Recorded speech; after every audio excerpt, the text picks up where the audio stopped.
Hi, everyone, and welcome. This is Karen Newman. This is the Saturday Human Colony Hucolo Webinar. It is Saturday, the 14th of August, 2021. We have with us our very special guest coming to us live from Mexico. We have Mads with us this week. Hi, Mads. How are you?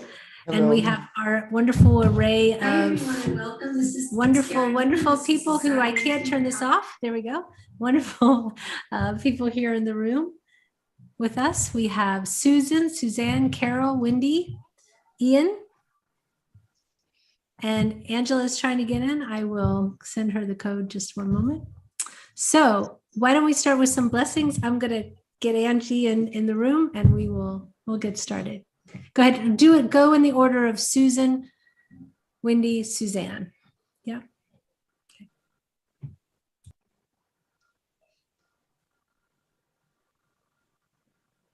Susan, do you want to go ahead and start your blessing? There yes. Yeah, I didn't know if we were waiting a moment, but yeah, I can go ahead. He sukutukoya ia, sukutuyetia, sukutuyetia, sikitukoya, hoya ia, sukutukoya ia, sukutuya ia, sikatia ia tukoya, he sukutoya ia, sukutoya ia, tukoya ia, sukuria, sukutoya ia, sukutoya ia, sikitukoya ia, tikia, sikutoya ia, tikia, hoya ia, sukutoa. Blessings.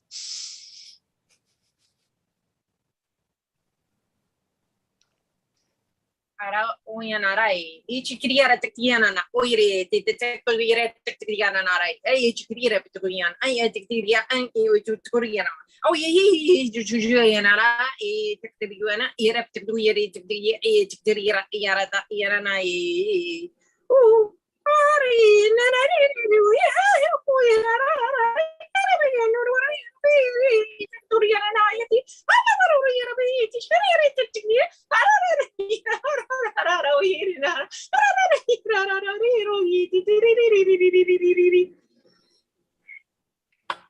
Namaste. You got two blessings there. That was awesome. Ano al kutiat mutoreara. Estuia ata enemutisuata. Hello, avosetia. Imitoeste. Elefitia bofunia. Lost. Amen. Amen. Thank you so much. So, Mads. Yes. So you're coming to us live from Mexico. Live from Mexico, Oaxaca Central Valley, where I'm still at. And bienvenidos from Mexico. Yes, exactly. Bienvenidos from Mexico, and it's or con Mexico. Oh no, I think de Mexico, perhaps. Yes, it's and it's a lovely, you know, of course, Mexico is very exotic. I'm from Europe, so it's like far away, and the nature here is spectacular and everything. I like it a lot, and the people are muy cálidos, as they say, very big-hearted and warm. So in that sense, it's lovely here. That's wonderful. So I am excited that you're here, and you told me you were going to be channeling somebody different this week. Yes, we're going to. Who is that? We're going to be working with the Grace, and I have, you know, so it cannot get more alien channeling than channeling the Grace. I feel like they are incredible, and I'm still a little. I don't really know what they're about, but every time I work with them, I get a little wiser to them. I feel, and at the same time they still keep playing tricks, but they have a very playful vibration, and they're also, you know, they've learned a lot from the hybrid program, so so they're in a more let's say yeah, they're more in a more helpful space. They're not as aggressive in the way they deal with us these days, but I'm very much looking forward to bringing them forward to you. Okay, so are they, so the Grays is a sort of large term, but are they from do you know particularly which Grays and from where? Yes, like and of course that there's often different narratives connected to them, but where I channel them, where I sense they're coming from today is they have this position in an alternate timeline, but it's been mending more and more with ours. That's the whole story, you know, that they got stuck in a technological timeline in the future of humanity, and then they jumped back in the Roswell experiment and began interacting and lending a lot of biological codes from human beings and building the hybrid program and everything. And that has sort of taught them a lot of lessons and made them, let us say, procreative or reproductive again. So they're able to sustain and further their own civilization. And where they're becoming from today is it's sort of their, you could say it's the ninth dimensional imprint, in that it's the collective consciousness. And I can ask one to come forward, but it is still like it's from the future of our timeline, but then they come in present. It's these strange circular tales. If and I hope that makes sense to anyone, but please ask them for clarifiers, and I'm sure they'll bring forward some interesting information. Okay, perfect. Just one moment, because for whatever reason, people think it's cool to message me in the middle of the webinar. Okay, all right. So I'm back. So how about if we have you channel? I'm excited to talk to the Greys. I'm sure everyone is, and we have lots of questions. We'll take some questions from the YouTube chat as well, if people can type their questions, and we'll get started. Lovely. I'm looking forward to it too. So enjoy, you guys, and I'll see you on the other side. All right.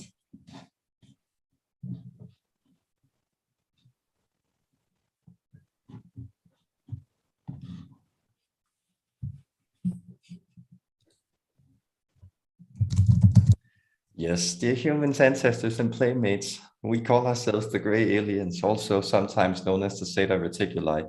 We have different things to offer you this day, and we are most happy to be with you. Feeling quite playful and feeling like we will explore some interesting things in this theme. We sense that there's so much information we could divulge, but it's better to unwrap this piece by piece.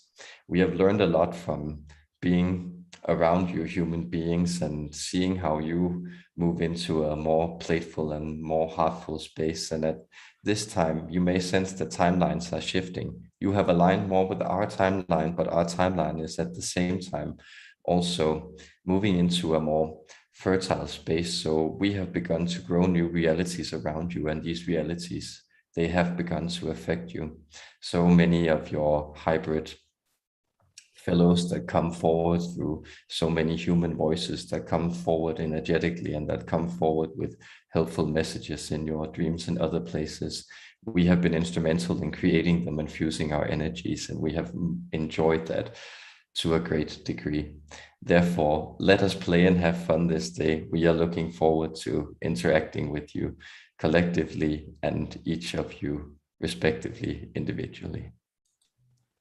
Wonderful, wonderful. So can you tell us a little bit about for people who only know the term, quote unquote, the Greys, can you, and the Zeta Reticuli, can you give us a little bit more in depth of understanding of your history in comparison to ours? Are you from our future? Are you existing coexisting? What is the timeline that you're on? And I guess maybe that's the best place to start. Who are you in relation to us? Is there relation to us? And why are you really interacting with us? There is a lot of different relations we have many different relationships to many different human beings, both individually, but to your collective. We come from approximately the year 4327 on this same timeline that you find yourself in. Well, of course, this timeline has then been split into many alternate realities, but we can trace a lineage all the way back to this present moment. And so we are a continuation of that project. but we developed greatly. So approximately 553 years ago, and still using the scale of time that you are using present to make this understandable to you, we began jumping back into your timeline, and we began to do so because we were extracting biological energies. It was kind of a desperate call for us. We were sending different types of interdimensional explorers into different sectors of the time space in order to see if we could find a place where that would be so much in resonance with us that we could enter. That means that you would have had to reach a stage that was technologically advanced enough for us to interact with it. But at the same time, you would have to still have your vital or biological codes intact, because see, we grew a bit infertile in our exploration of the technological processes. So we were living in a type of megalopolis or giant city that covered all of the Earth's surface. And here we had learned to master all the natural processes, but it was difficult for us to then create the type of vitality within our systems that would make us able to reproduce ourselves. And so there are many different individuals connected to us. Now you are not communicating with those more small robotic entities, but that you also known as the little gray men, but you are communicating with slightly larger entities, those, with great black slanted eyes and a slightly taller appearance.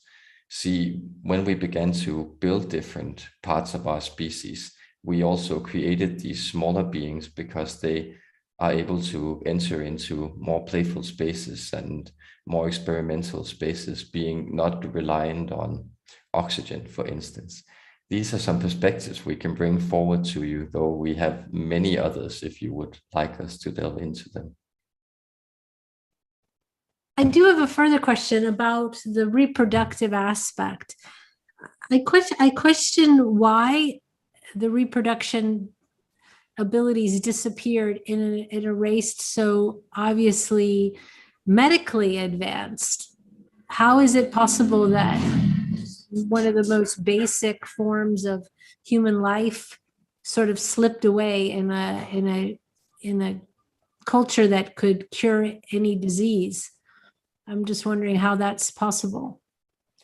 It is a very good question, but see, if you begin to read the human body energetically, you will notice that, well, all these energies, the reproductive energies, they stem from what you know as the first or the lower chakra.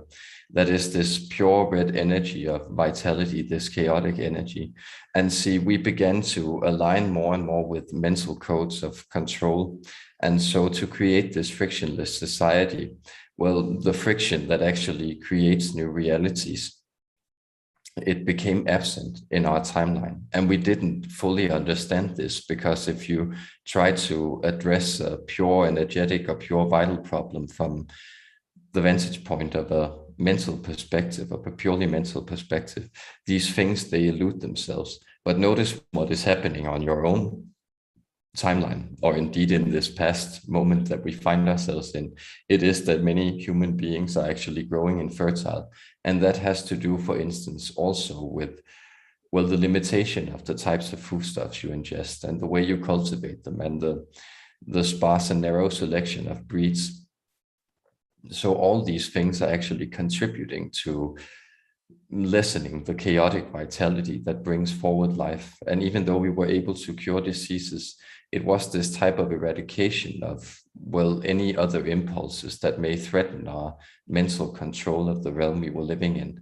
And that simply made it impossible for, let us say, this vital flow to keep flowing in our bodies. So first we began to have these, well, in vitro fertilization techniques. Then we began to clone ourselves. And then we found that there were problems even in the cloning process. And we simply had to get new genetic material to be able to further our own reproduction. I understand. So in your world at this moment, there is no ability to reproduce, or is it just on such a small level that it requires intervention? Because it seems to me that you would have to do a huge amount of insemination of humans or other species to propagate your race if there was no possibility of reproduction in your world. Yes, this is a good point, but well, we have learned it, and we have learned it well again a couple of 100 years ago. See, we began then experimenting with different hybrid breeds, and when we reached the fourth and fifth stages of these, well, these began to proliferate, and we could then learn from them, though they having a, you know them, for instance, as the Asasani, they had a vibration that was very helpful for us in order to learn how could we grow these codes within our systems. And so we were able to build these hybrid breeds, and therefore we have integrated quite a lot of hybrid material in the clones we were growing. But it's not in that sense too difficult for us.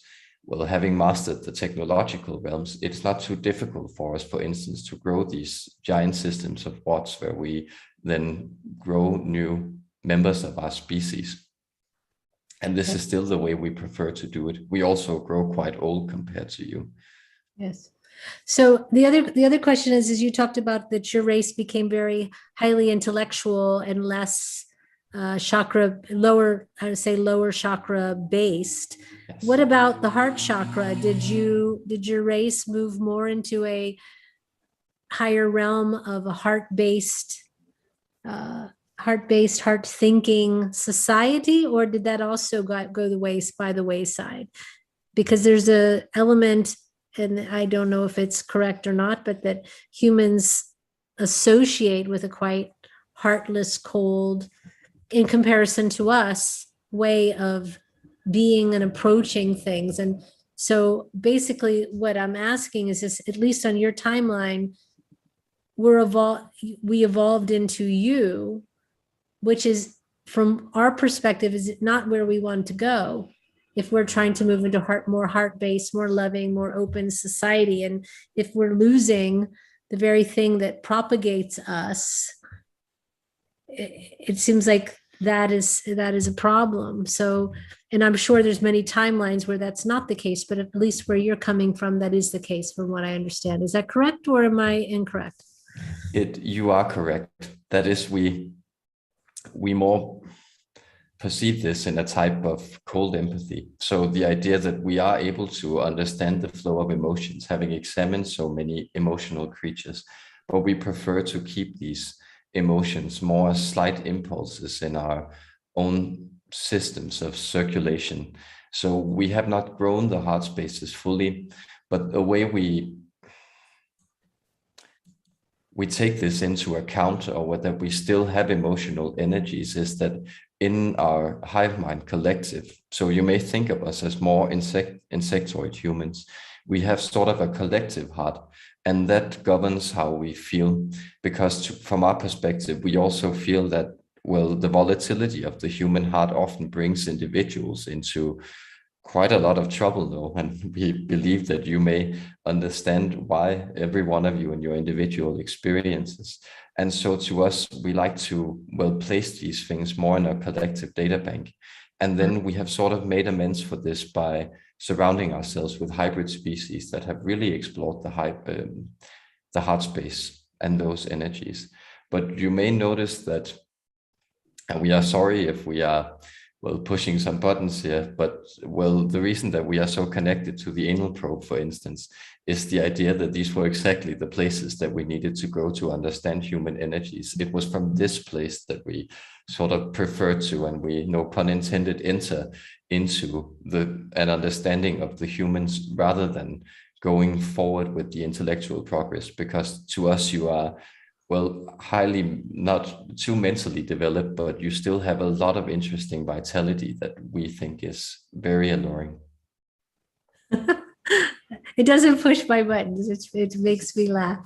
So we find it, I find it amusing and interesting where you think that where you think we should be exploring. Ian does have a question. Go ahead, Ian. You kind of answered part of my question, or Karen asked them and you answered it, but I guess to follow up on that, is it well, let me ask it this way. What is it specifically about the human trait that you found that you wanted and needed to integrate into your species through the hybrid program?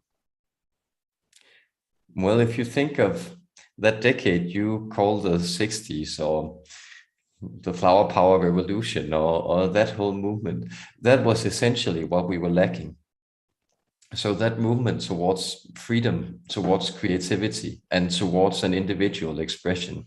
So for instance, our music would sound quite sterile and barren to you. Indeed, we rarely play it, and you could think of it, well, our music perhaps more connected to, well, if you think of one of your national anthems played on cembalo, that would perhaps approach it. It's quite boring to you. So that sense of wildness that still exists within you. And it's something that, well, we are quite safe in our own consolidation of our energies at this space. So we would like to encourage human beings also from our selfish interest to keep exploring these wild energies, to not move too far into the energies of control. But at the same time, we couldn't, if we have moved, let us say, into your Stone Age or greater degrees of wilderness, these would have been too foreign for us to integrate and really deal with these energies. So it was in that space where you had advanced so far technologically, but the way that you advanced was also, well, kind of silly, just trying to blow up parts of your planet to see how nuclear bombs would work, for instance. So those different types of test detonations that took place primarily in the 50s, but also in the decades surrounding them, we found that to be a very funny way to, a very funny way to work with these types of high technological insights. That, okay, then let's blow up the Bikini Islands, or let's blow up a part of Siberia, and let's see what happens when a hydrogen bomb detonates. Well, it goes bang and everything goes dead. That's essentially what you could have discerned from the starting point. But that's a part of the human wilderness that's so alive in you still, and we like that a lot. A couple of other questions. You had mentioned in your introduction that you're currently on a timeline, or have in a timeline that's probably, what, a couple of thousand years ahead of where we're at now. Yes. And you also said that there are, multiple tracks of timelines depending on, having different realities. Why did you choose the track that you're on, the timeline that you're currently on? What is it specifically about the timeline track that you chose that interests you?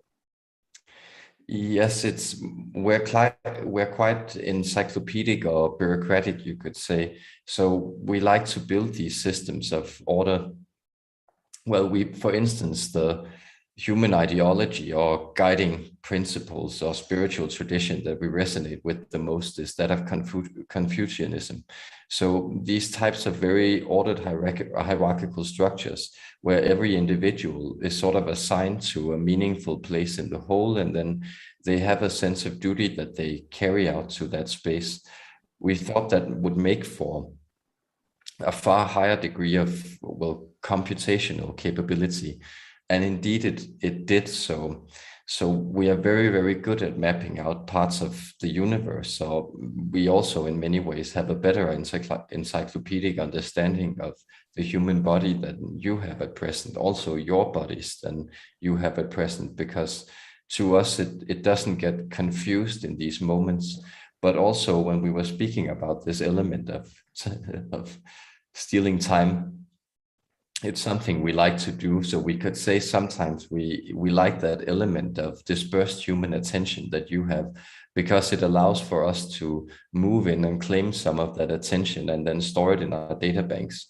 So when your mind is not quite aware of where it goes and where it wanders, it's actually moving into more imaginative realms that, well, we can then use to map out and explore and add to our encyclopedia. So if you were to think of us as building a type of hologrammatic zoo where all types of human experience are available, it was just very interesting for us to build that. But we like to, well, stay a little in the background, not become too involved. That is to look at the zoo instead of living in it. And that's, well, we sense there's a lot of pain related to a lot of your personal experiences that we avoid by being perfectly aligned with a higher degree of order and placement in the system of functionality that we cultivate. And based on the timeline that you're currently on, the track that you're on, that's a couple hundred or a couple thousand years ahead of us, do you have visibility into what Earth looks like at that time on that timeline? And how is it different from what Earth looks like today? This is a very good question. We are trying to scan your experience to, well, bring something forward that may be approachable. But if you think of, well, highly technologized cities or cityscapes, we'll think of Manhattan or a stereotypical image of inner Tokyo or these types of cityscapes. It is more like these, but expanding and stretching out into vast vistas of never-ending construction. And so, well, we also have types of city lights, we could say, so small orbs, or we could almost think of these as small suns or controlled processes of fusion that we have put in place, well, hovering above the continents. And these sort of also infuse, well, they both provide electricity for our electrical systems, but they also give out a type of light that's very conducive to those mental energies we enjoy. And we have even placed a second sun in the sky that's smaller than yours to alter the Earth's gravitational field, because we wanted to pull it into a different part of the galaxy. And we have done well with that, we would say. It may not sound too pleasing to you, but to us, it's a lot of fun. Well, by pulling, using gravitational pull and pulling the Earth into a different area of the galaxy, what impact does that have on Earth? Well, it moves it away from some of these, well, the energies that you are experiencing now in the, also sometimes known as the Aquarian revolution, or you moving into the photon belt, where a lot of this energy is being fed into you. This has the, well, it both has the effect of changing the human genome. So a higher degree of mutations are occurring in your different bodies. And we don't really like that. Or we like that in you, but we don't really like that in us. And also there is the idea that, well, these volatile energies, this human free spirit, we would like to, well, make that, we would like to tame it in our own workings with it. And that was much harder being in the place where we were situated at that point. Okay, so the timeline that you're on, and this will be my last question, just for so everyone will know, is that so that the timeline that you're on and what you're doing is to achieve specific goals that you want for your species, and it is not in any way a forecast of where Earth or you will be. Not at all. It is only one of, not an infinite, but several millions possible outcomes for the human collective. And so there are different realms where, for instance, you move into a more organic reality and there let the Earth become overgrown again by massive forests and begin to dwell in those instead, and reduce your population through other means in order to live in a more sustainable way. So no, it is not necessarily the likely outcome. Actually, we see the likelihood of, well, Earth moving into that specific timeline now at approximately 33%, but there are a lot of different other places. But for us, this was the way to go. And it's also, as you may know, that once you've begun to tame one part of the biome or the entire biological system of the planet, then you actually have to tame others. So that's this idea, for instance, that well, you know it in your continent of Australia, where you have imported different species, and then different plagues and unpredictabilities, unforeseen circumstances turn up, and then you import, for instance, huge toads to try to deal with them, but they present a new ecological disaster. And so when you further that process, then you come into a place where it's simply easier to eradicate all living things and then just begin cultivating things, growing nourishment in petri dishes, and well, making everything highly computerized and building, well, robots to tend to the basic processes that still need to be upheld, such as, for instance, the regulating the saline levels of the oceans.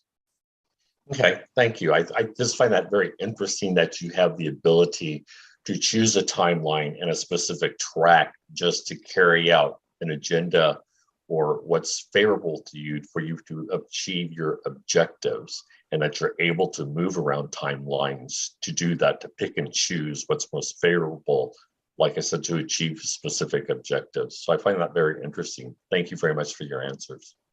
Thank you for asking. Okay, I have a follow-up question about that. At what point in your history, in our Earth years, did that become possible to select and enter?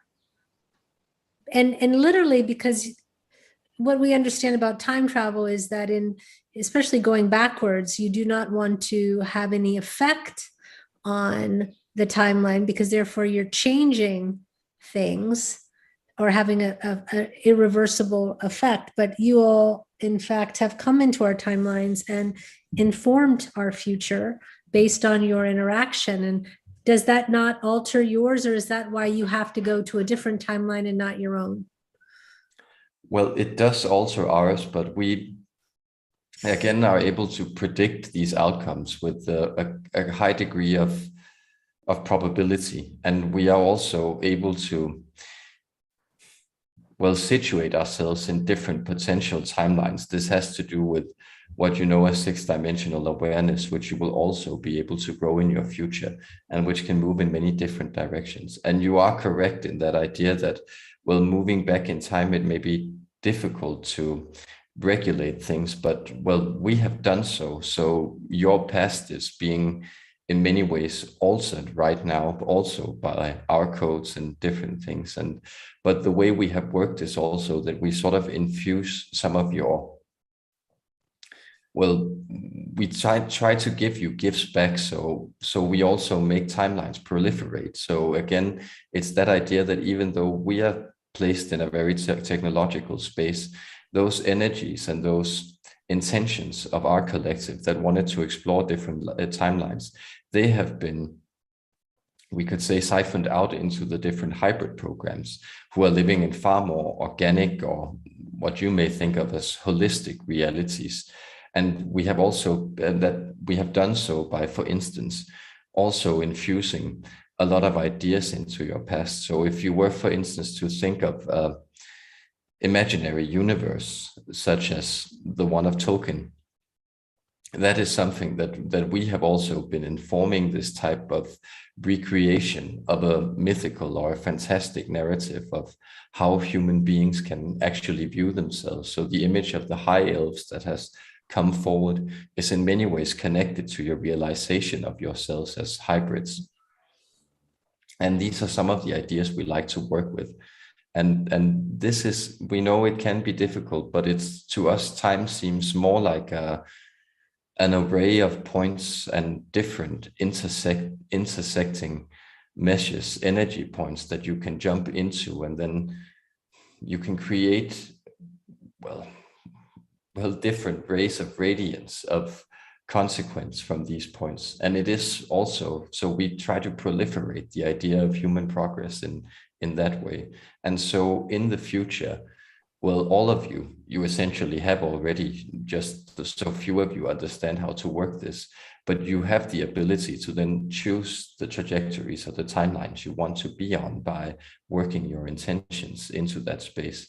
And notice that human beings are becoming quite disparate in that way. So some are choosing to be city dwellers and live their lives out in digital realities and more in these virtual systems of experience, and others are moving back into tiny houses or becoming minimalists in that sense, that they try to move more into the animal exploration of the human experience. And those are, in a sense, we would say, gifts we have given you. So having also worked with some of your structures of authority and those things you call governments, we have actually also helped these, though they were not quite aware of this, to come into a place where they became more focused on their own purpose. So their system of control is aiding our timeline into the place we want to go. But as their focus narrows and the band of experience narrows there, it also becomes available for other human beings to sort of move off grid or out of the system. And that is something that we sense has been a gift to humanity. Well, you're saying it's a gift to us, but I'm going to be direct with you. I feel it's a little bit like an act of war. Who gave you permission to come insert yourself into our timeline, manipulated it, change it around, give it these things that you think that we need, but then you're assuring you that we'll evolve to? I find it to be very intrusive, and I didn't know I was going to feel that way until I started feeling that way. But I would wonder if you would accept the same sort of interaction in your own timelines from a future race coming back. I do wonder, what's the rationale? Was there permission sought? Is this a collective agreement, or is this just something that you decided because in the same way that people invade other countries and take over and steal resources, is this the same? I mean, there's nothing I can do because obviously it's much more powerful than me, but this is just my thought pattern. You are bringing forward a lot of helpful perspectives, and we know that's why we often seem a little offensive and intrusive in the quite literal sense. So many of you have perceived us with great fear when we were interacting with you. I'm not afraid of you. I'm a little irritated by you right now, to be honest. Yes, that is quite fair. We would, in a sense, accept this intrusion because we are aware that everything happens with the permissions of your higher self, and you were in a place where you were also in the need of guidance and for something interesting to happen. And the individuals who invite us more closely into their experience are often people who are looking for adventures or extreme experience in one way or the other. This is the way the higher self has configured them. But of course, are you able to trust that, or are we just playing around? I've never invited That's a good question. So I will say I know that I never have, and I never have had any interaction. But I know myself I wouldn't invite it because I think I'm pretty much sure that this is how I would feel. But as far as the permissions, I know on the higher self, there's the permissions because all thing is just experience. But I mean, in the literal visceral form, as a society, you all took the decision to come and, interact, go and get what you needed. But there is always a loser in the game when that happens. So there's always someone who maybe doesn't want it so it's just interesting. I wonder what our society would be had we not had this interaction with you, this sort of thing. So that's what that's the more where I'm going is there other timelines that don't have abductions and hybridization programs with your species, and how is that Earth turning out, and what is it better or worse? Basically, that's my question. Yes, there are certain timelines where, because we have also prevented some nuclear catastrophe, so we actually promote some of those nuclear mishaps that you had, for instance, 3 Mile Island or Chernobyl. Those were also things that we thought would be helpful learning lessons. because in a sense you weren't able to wield the technology that you were wielding at the point where you had developed it. And so we were actually brought forward some of that control and that higher mind, and that we have assisted you with. So we also introduced an element of restraint, but of course this came at a type of, it was a bargain that you struck with us, because at the same time, what we were then allowed to was also to explore the fear energies of the human collective. And so, because that fear is ripe to us, because we don't really feel it, and we would simply point to, you could ask that, is a starving animal wrong for murdering another animal, or is it simply not carrying out its own prerogative to sustain its own life form? See, we were in a quite desperate place, and so we had to find simply places where we could move this further. And we also know that with the hybrid program, a lot of you are being made quite happy in your experience by interacting with some of these entities that come forward and advise you to follow your excitement, or teach you about the law of attraction, or all kinds of cool stuff about Atlantis. And that's some of the things that we have given you. But indeed, there are also timelines where human beings sort of woke up to a more, we could say, anarchical state of experience, and where you weren't interfered with by a higher hybrid species or different galactic collectives. And those were indeed, they were slow moving seen from our perspective, and they were also quite violent in the fact that there was a lot of bloodshed on them, you being quite wild and bloody creatures in that sense.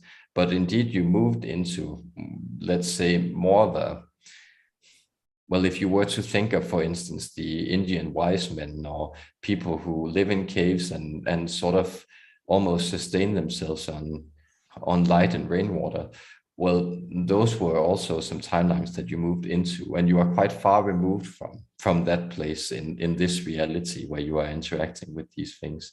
But of course, you can use this. Still, the space is open in your reality to go into these. Oh, is he there? He's a little bit frozen, so just give him a moment. And we will, yes.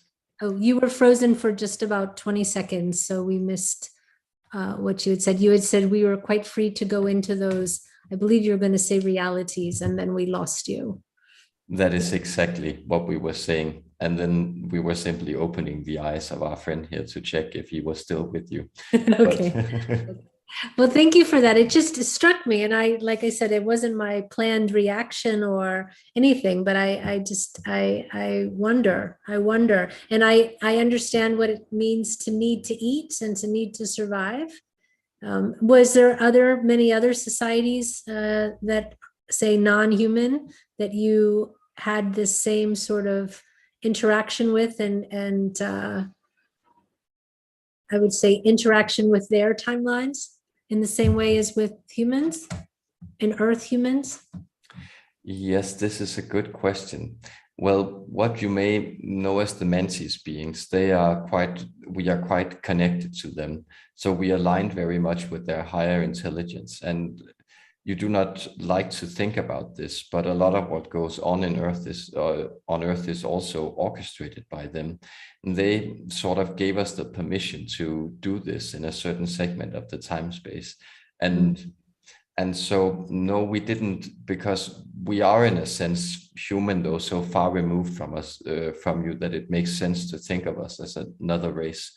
But these were the specific places where we went into that space with that agenda. But we could say on other planets, we have more been mapping out the biome and looking for energies. And so there were also other collectives that volunteered some energies. For instance, the Arcturians lent some technological assistance in us building some of the hybrid programs, because we were kind of at odds with how to make these volatile energies ordered and build individuals that had more free will. And so there have also been planets where we have just used them to, well, you would think of these only populated by bacteria or primitive life forms, but here we have just extracted resources. Yes, perfect. Thank you so much. Yep, great. We have some other questions, and then another question from Susan. Hello. I have 3 hybrid children that I know about. 2 are Arcturian hybrids and one's a Lyran hybrid.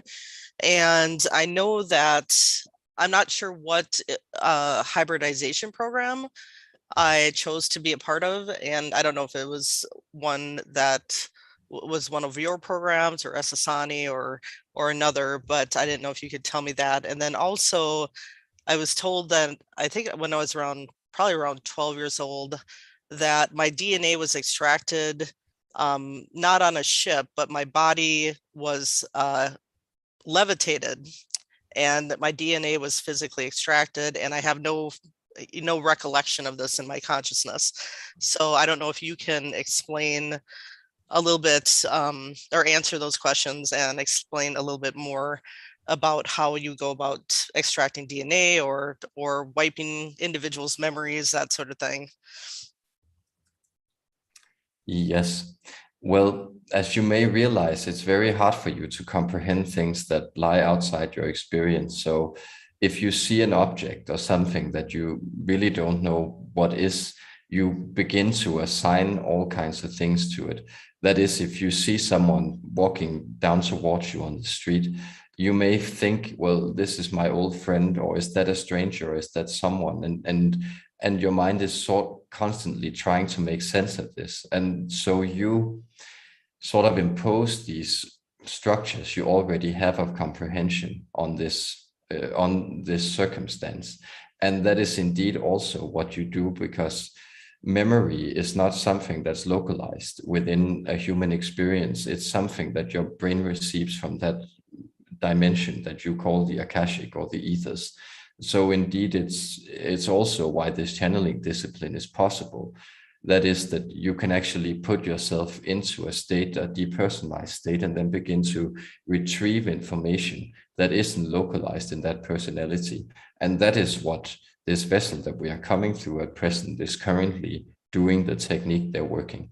And so this is the idea that, well, how would you be able to perceive this high strangeness or these experiences that you have had if they weren't indeed something that you were able to understand with your present comprehension? So there's no need to wipe your memory, because what your mind does is it imposes what's sometimes known as screen memories to make sense of what has happened. And sometimes it just blocks it out, as it has a tendency, we understand, to do around experiences that you might find traumatic, that is to say, so highly alien that your mind is unable to process them.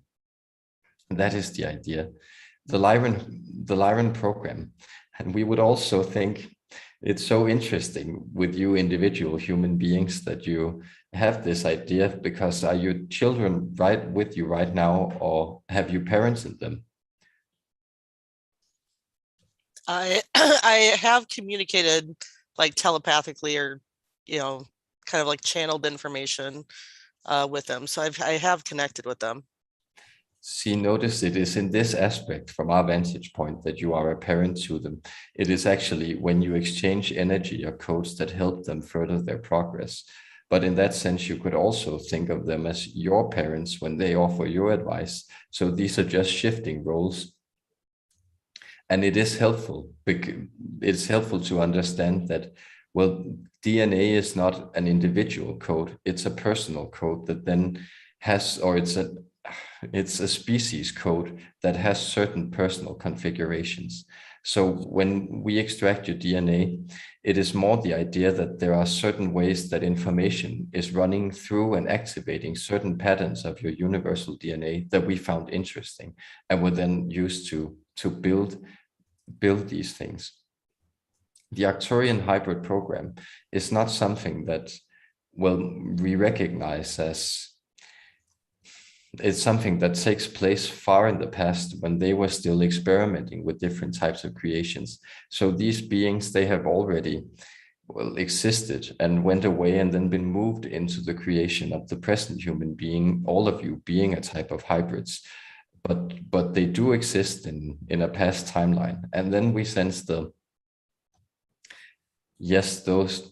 Lyran child you speak of, it is still located somewhere in that constellation, but it is at present working.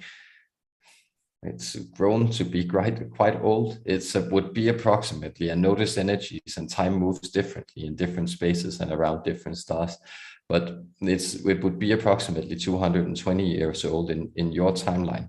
So quite an old child, but has developed into also, well, building types of school systems we actually sense. So these are some of the perspectives that we can bring forward, but we are very happy to elaborate if you would like us to clarify anything.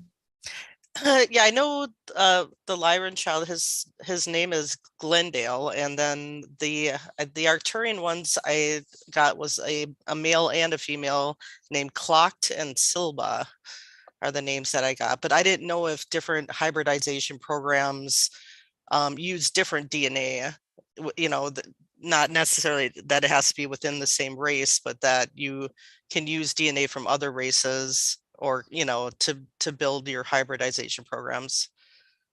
Yes, but notice again that you are a hybridization program. So actually the Arcturians very much finished their own line of playing around with genetic codes when they created the Pleiadians, for those you know as the Pleiadian Nordics. And in that place, they became more engaged in moving into sustaining themselves on thought forms and different types of patterns. That's why when they communicate with you, they are usually coming from that place you know as the ninth dimension, because they are not that engaged in these projects anymore. But they were, of course, able to also jump in time and to work some of these energies. And so there existed a wide variety of human species approximately 500,000 years ago on this planet, some who you are discovering. And those were some of the hybridi, we could say Arcturian hybrids, or some of them had slightly more Arcturian DNA than others. But human beings are very, very composite in that at the point when you were created, you were at the front line of genetic experimentation, coming out as a result of different types of peace treaties or ceasefires and joint projects that resulted from the process of the Orion Wars. This is a huge mythology, which we also have our origins in, and it is an interesting place to dive into, but we also know that it would take us days and days to unfold this in speech. All right, thank you. I think that's all for me. Very informative. Thank you. Thank you so much. Okay, who was next? Suzanne has a question. Go ahead, Suzanne. Hi, greetings. Thank you for coming. I wanted to touch on a couple things that you had mentioned with other people. Some fabulous questions today. The 1960s energies that you referred about, that you had an attraction to trying to absorb or select these energies. I was just wondering, why would you not pick reptilian energy as well, since it seems that that would also kind of possibly do the same thing? Or am I right or wrong about that? It's a very good question, but see, the reptilians, they come from an alternate universe originally, and so their energies were a bit foreign to us, and they were also a bit too volatile. So the stabilization that exists within the human body, that does not exist in the reptilian system at the same time, and therefore you also know from your own reptiles that they rely on receiving energy directly from a solar source, for instance. And this means that, well, we would become far more dependent on those infusions of energy instead of still having a sort of self-generating energy center existing within us, which the humans have, and which also emerge from the heart space, where these lower chakra energies feed into and merge with higher mental energies or energies of expression. So we would say the reptilians are a bit too warlike for us, and therefore, so we have also worked with integrating insectoid energies, but those resonate more with us, in fact, than those dragons and different types of draconics that we also find to be a little, well, aggressive, blunt, we may say, too straightforward and too thirsty or hungry. Thank you. So a couple other things you mentioned. You said you disliked dealing with pain and fear, that you kind of avoid those parts of energy that are definitely human experiences. Can you elaborate on that a little bit? Yes. So if you were to think of it in terms that, well, this is actually what many human beings do when they, you call it, escape or explore into digital realities. It is that they find that, well, these stimulations of being titillated, of being distracted, of being moved away from your immediate experience into more of a type of a collective space or a collective sharing of this interactive experience. This is something that where they actually align a lot with our energies and our timeline. And so they often do this out of a sense that, well, they're being in their immediate bodies or being in their immediate surroundings, that fills them with pain, fear, and disconnection.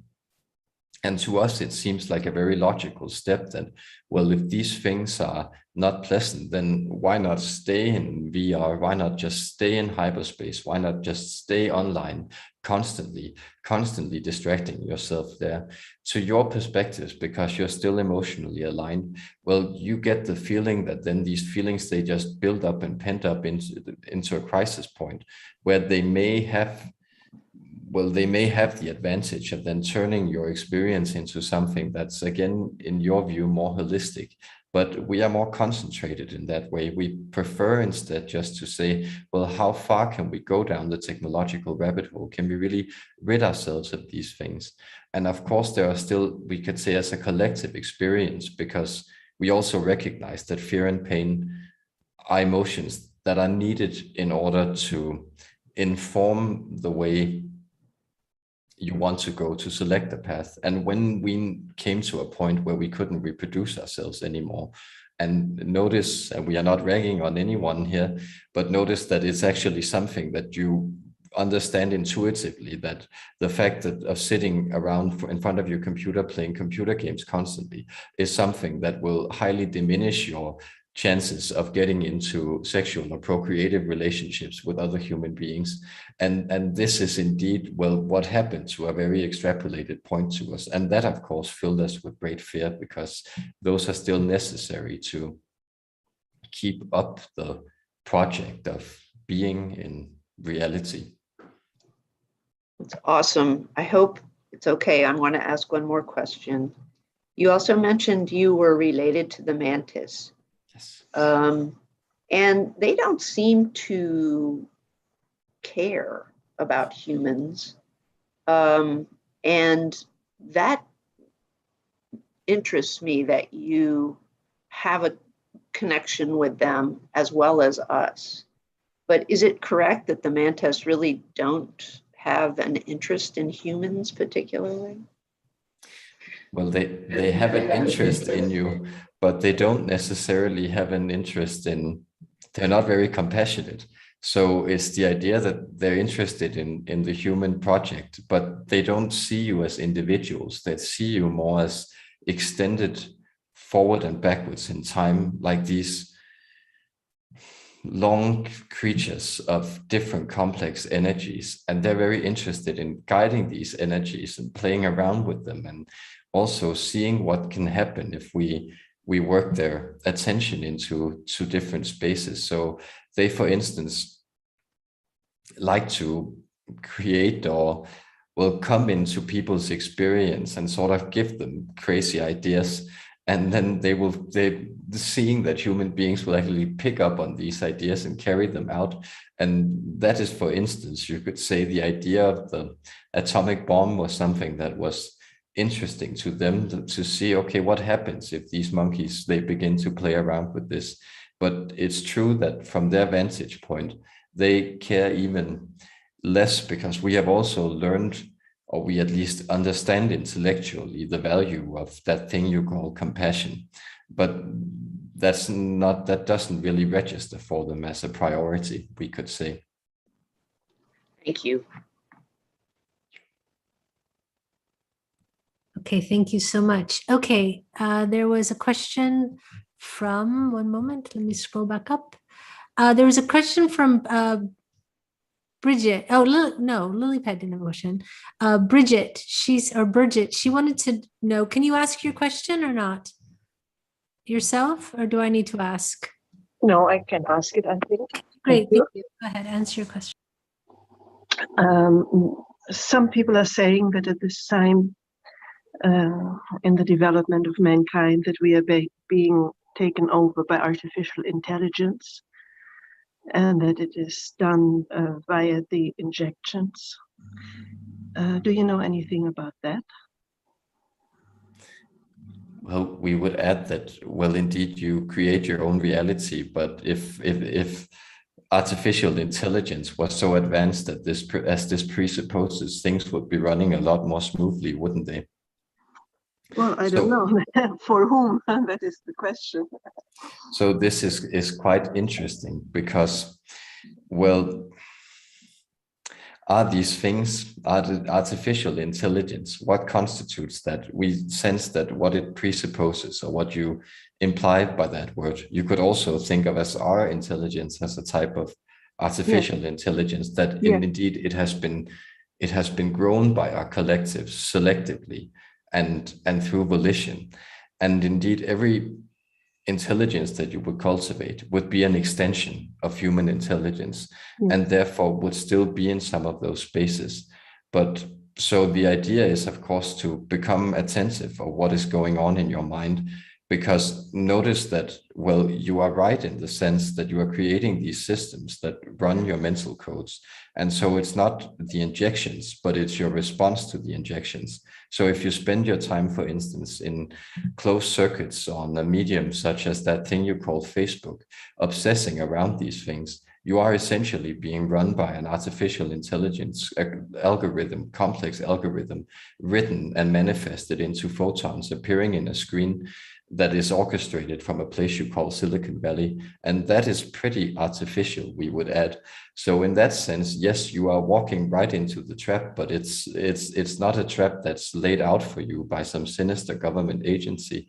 It's rather a type of, well, alluring product that's being offered to you that you then choose to connect to.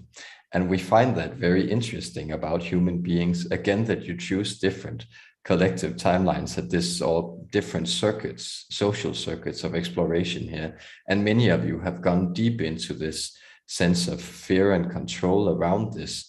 And well, not only us, we have actually learned enough about human fear, we sense, but there are, of course, other entities who relish in harvesting this energy for their purposes, because human beings who are afraid are very easy to control. But it wouldn't, if you took control of your own energetic system as we perceive it, it wouldn't be easy. It would be easy for you to neutralize both the influx of unwanted information, to control where your intention went, to control your immune system, and to neutralize any adverse effects that you may experience from an injection. That is an extension of human technology as you know it. Yes, so what you're saying is develop my own capabilities, my step into the being I am, that I've forgotten that I am. Indeed, that is what we are saying. Yes. So it really doesn't matter if you would take the jab or you don't. It's all the the vibration that you carry within you that is determining our further path? Certainly. And so you could say, of course, because you assign value to it, it matters. But if you felt it didn't matter, then it really wouldn't matter. And that's also why it's working for a lot of people, because they actually have quite a lot of confidence in the fact that, well, something adverse will not happen to it. But you are, of course, making a type of selection in which way you want to go, whether or not you want to explore fear or trust. And that is individual, how you connect that to receiving that injection. Yes, there's a lot of manipulation going on with numbers of infections and numbers of death. Can you say anything about that? Yes, we sense this is one of these quite loaded questions where, again, that we may believe that you are aware of the idea of confirmation bias. That is, if there are certain things that you have been convincing yourself of, that then you seek out other places for this to be convinced, because there's lots and lots and lots of manipulation taking place in your own mental processes, in the way that other human beings relate to you. They all have their agendas which are unconscious, and there are lots of manipulation taking place in all the informational codes you take in. This is indeed the idea of discourse, or the fact that, well, everything, every action, every impulse serves a purpose, and it's the highest degree of consciousness in the universe sort of remains inactive. That's the thing you call source, or the 13th dimension. And so the question is rather that you should be asking yourself, how are the choices that I make in every minute of every day, of what thoughts I choose to entertain, and what actions I take, or what information I seek out, how is that somehow serving me? Because you are always choosing that thing which you, from your vantage point, think serves you the best. Yes, I wanted to ask you just this.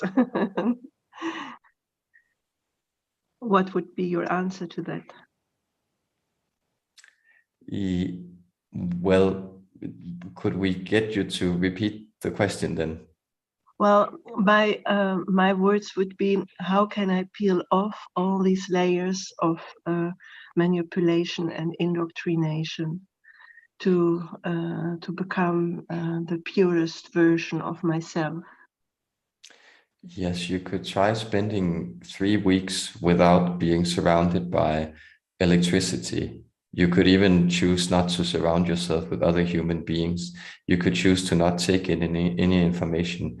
You could choose to sustain yourself on water and maybe minute foodstuffs, such as, well, berries or fruits for a little while, regulating those levels. And you could choose to do this in 3 weeks. But we know this is very difficult. And that is why you assign this practice to your sages, both in the future and in your present.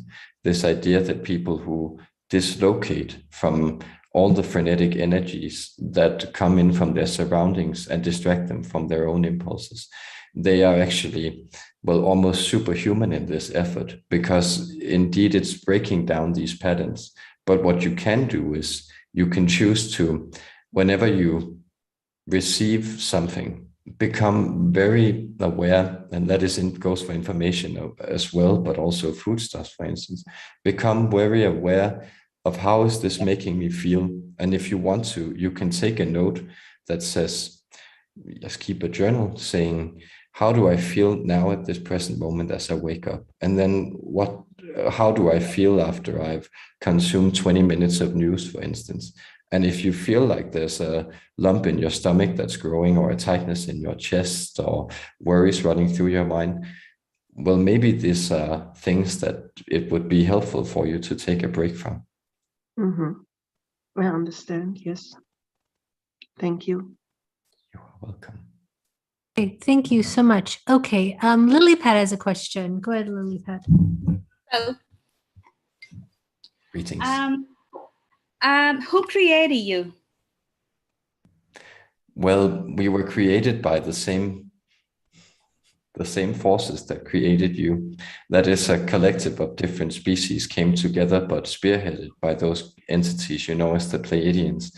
And they decided to, well, they took different primates that were already existed on this planet, and then they began to, higher apes, so to speak, then they began to alter the genome. And then they saw how this genome developed in time. And so different species were sort of fell off left, right, and center until you were left with those beings you call Homo sapiens, which of course, as you are discovering, integrated a lot from different other subsets of human beings. And there we were created same as you. We have just moved further into time in that sense, but we are of the same stuff, you and us. Okay, thank you. So do you believe in a God kind of thing?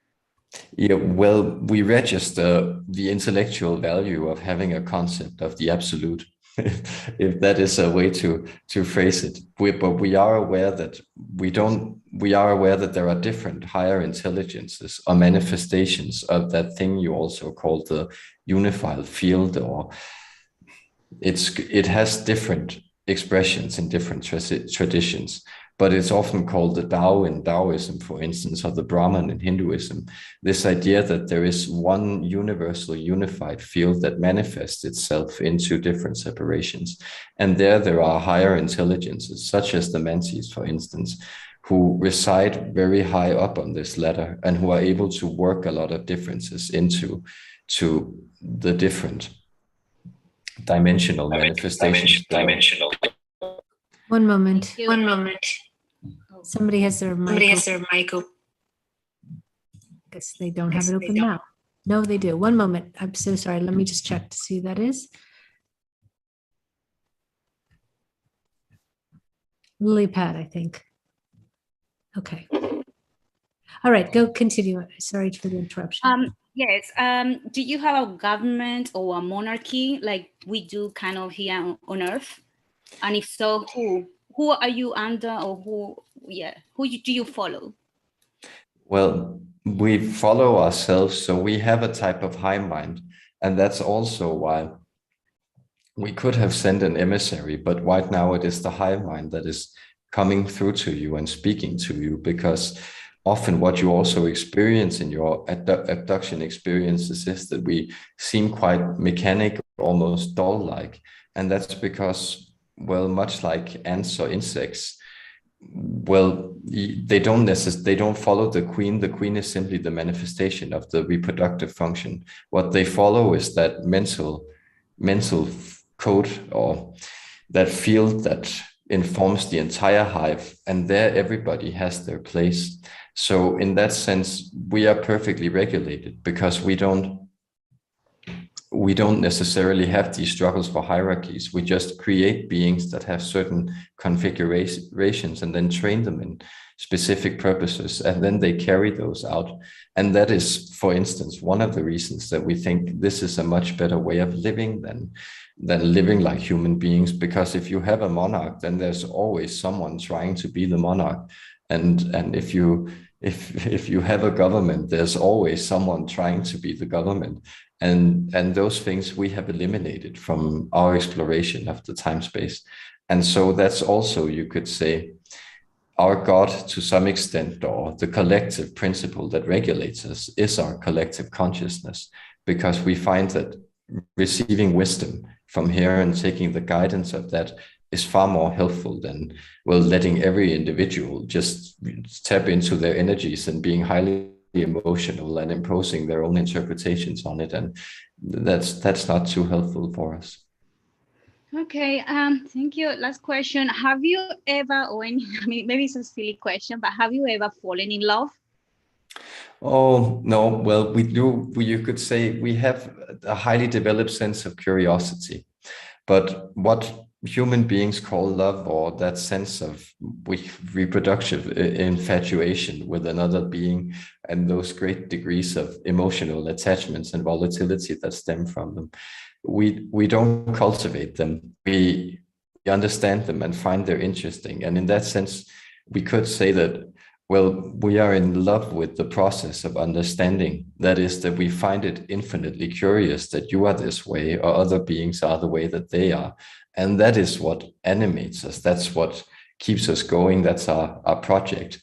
So in that sense, both yes and no, we are in love with thinking, but we are not attached to it. We just like it very, very much in a more stable way. Well, thank you for your answers. Thank you. Thank you. Thank you. There was a question from Sean. Sean? Hello. There he is. Okay. Greetings. So I came in a little late and I thought we were talking to Zetas. So maybe you'll know this answer as well.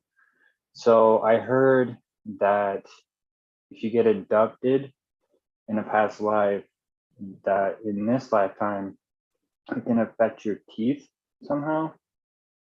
I was just wondering if there was any truth behind that. And then if there is, how can we heal that? Well, go to the dentist, friend. So that is the idea. Well, what you are speaking to, there is some truth to it, because the abduction experience, if unprocessed and interpreted negatively in a past life, this may have suppressed those senses, you know, as the fifth chakra or the oral expression circuit. So that place may have been suppressed, and that sense of screaming, and that may affect your teeth negatively in that they don't manifest into their full capacity then, or they don't grow into those beautiful fangs which you have in your mouth. And so what you can do is you can, yes, go out and scream, and you can really enjoy biting into things, chewing things, molding things with your teeth. These are simple ways that you can sort of cure that trauma, again, this energetic pattern of something that wants to be released. And you can also, well, express yourself in any way using the oral faculties will be helpful for you. Okay. And then later or earlier in this year, I had a DNA infusion of reptilian. And I was just wondering if you can see how that's affecting me, or what DNA infusion from reptilian would do to a well, I guess I'm not really human, I'm more of a hybrid, but just to somebody. You are all hybrids. So you all have different energetic makeups and all contain different energies. But we would ask you, well, why don't you consult the entities that gave you this infusion? And if you gave it to yourself, why are you not aware of the effects that it is having on you? This speaks to a sense of disconnect within your experience that you need to heal. Well, I think I feel like it's giving me a stronger stomach. Somebody was saying that on here, and I think it was Takar, because they gave me the DNA infusion, and they said that it may like make my stomach a little more stronger, and then just a little more strength. And I have noticed that, like, my stomach is a lot more stronger. I can handle like harsher foods and whatnot a lot better than I could beforehand. I was just wondering if there was anything else other than that I had noticed. But see, there you have your answer, friend. So it can be helpful to use us or any other type of entity as a type of mirror to your own knowledge, but it would be helpful for you to take note of these processes, because that's in a sense what makes you into that capable being. So another thing that this DNA infusion wants to do to you is to align yourself with your own ability to trust your instincts and follow your will. And those things, well, we would be doing you a disservice if we then gave you the permission slip to feel that you had to rely on others to tell you how you are feeling, because you know that and you actually informed us. So in that sense, that is the reptilian energy, and you can grow it. So feel free to do so. Okay. So would you agree that DNA infusions from reptilian kind of help us with the physical world a lot better? Well, yes, these are masters of the physical world. They are very skilled in working physical codes.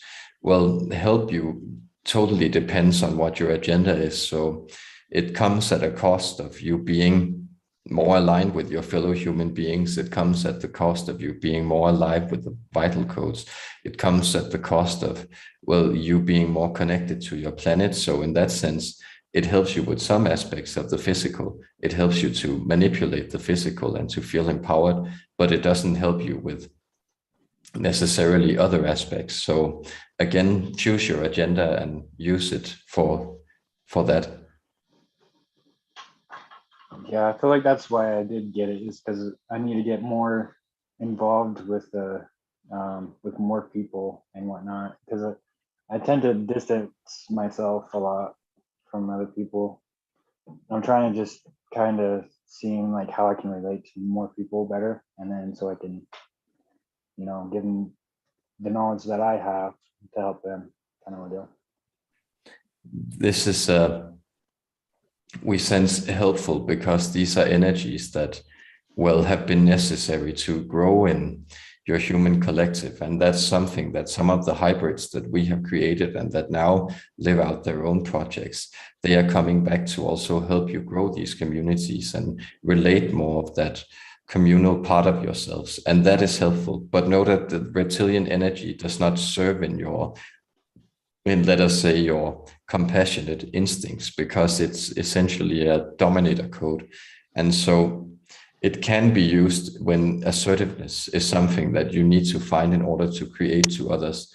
But it would be helpful to, for instance, connect to entities such as the Syrians to be able to more cultivate this type of healing compassion towards each other, if that is your agenda.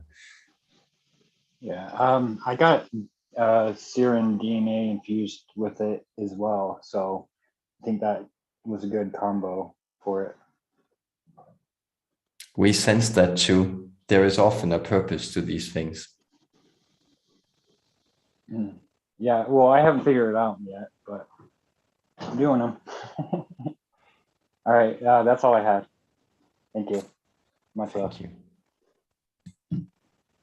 Thank you so much. Kat has a question. Go ahead, Kat. Yes, hi, hello. Greetings. Greetings. I find myself a little bit intellectual. Is this related to your kind of energy? Yes. This is similar to our energy. Human beings who are quite intellectually oriented, they resonate more with our energy than many others. They also feel less fear in our presence than many others. How is this impacting I have like in my life one big problem, like some sort of insomnia, and I don't know how to get out of the impact of my intellectuality, let's say. Yes, this is quite typical. Know that the mind never rests. So this is a common symptom for people who align more with these energies of curiosity and understanding of mental comprehension. It's a never-ending train that keeps moving. And so for us, for instance, how we solved that problem was to well, we simply shut down the parts, the physical extensions of our collective hive mind that are not needed, or we put them in reparation mode or stick them into a bot and there have their codes rebuilt. And so that is an encouragement that if you are feeling a bit harrowed by your intellectual energies, and we sense that you may need to discipline them for having a greater sense of joy, assuming that is your agenda, that is the agenda of most living beings, there it would be helpful for you to move into experiences that are not intellectual. And for instance, well, an easy bridge between this place is listening to music. And for instance, symphonic music often melds this dimensions of the intellectual with the emotional. So listening to different types of symphonies or violin or piano performances would be a bridge you could use to move into this. Then there are, of course, more radical embodiment techniques. A flotation tank could be helpful for you. And if that is not available to you, then taking warm baths or warm showers, going swimming would be helpful to you. Spending more time in nature, walking, meditating. And indeed, if you find meditation hard, another good approach to this is, from the intellectual vantage point, is to use mantras. I meditate at least 3 hours a day, so I think more meditation is actually not helping sleeping.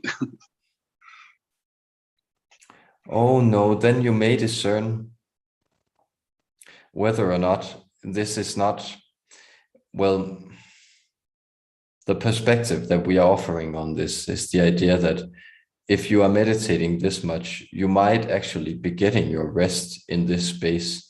So the question is rather, well, why do you then use different parts of your day to worry about lying in your bed, worrying about not sleeping, when you could be up and doing other things that might be meaningful for you?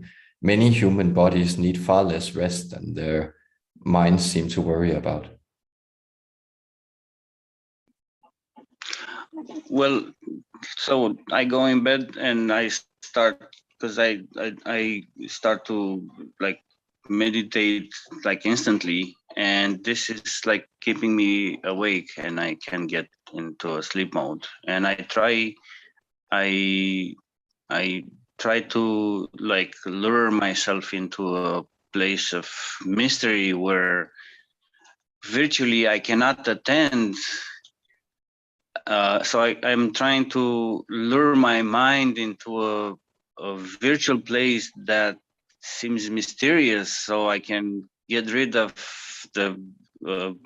its intellectuality. So I can, I'm inventing some things, but it's. Are you sure you are not confusing meditation with visualization? Because if you were actually using this type of physical alignment, you would have no problem turning off your experience. Okay, you're right. Let's forget the word meditation. I process my things. So in I enter meditation, I enter right away into processing things. Well, there you have your problem, because if you think you are meditating, but you are actually thinking about things or processing, sometimes it's also called contemplation. Those are two entirely separate things that you perform with your body and nervous system. And so it would be much more helpful for you to move into breathing techniques. So simply focus on alternating your breath between your left and your right nostrils. And then every time a thought arises, then turn your attention away from that and back to alternating your breath between your left and your right nostrils. Mm-hmm. Yeah, so doing something that's not intellectual.